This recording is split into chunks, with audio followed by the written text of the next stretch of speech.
Жуықта Шығыс Қазақстан облысының полицейлері 15 литрден аса донорлық қан тапсыру акциясын жүргізіп, оған 50-ден астам полиция қызметкерлері қатысты. Осы күні науқас адамдарға тегін қан құрамын алуға көмек көрсету мақсатында жергілікті полиция қызметінің жол патрульдік полиция батальоны мен Өскемен қаласы ішкі істер басқармасының қызметкерлері келді. Аталған қайырымдылық іс-шараға полицейлер алғаш рет қатысып отырған жоқ. Аймақтық бөлімшелерде донор күнін өткізу дәстүрге айналған. Қиындыққа ұшыраған адамдардың өмірін құтқару погон таққан азаматтардың борышы. Полицейлердің айтуынша олар бірнеше ауыр жол көлік оқиғаларына бірінші болып барып алғашқы медициналық көмек көрсетеді екен.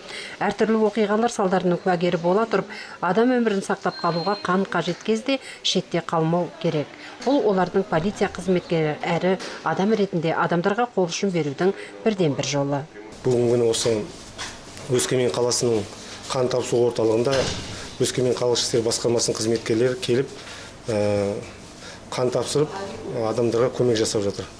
Ол енді осындай акциялар жиі болып тұрады. Енді ішкі істер органдарының қызметкерлері осы жол апаты болған жерлерге және қылмыс болған жерлерге ең бірінші жетеді. Ол жерде адамдар қандар кетіп жатқанын көреді, өмір кетіп жатқандарын көреді.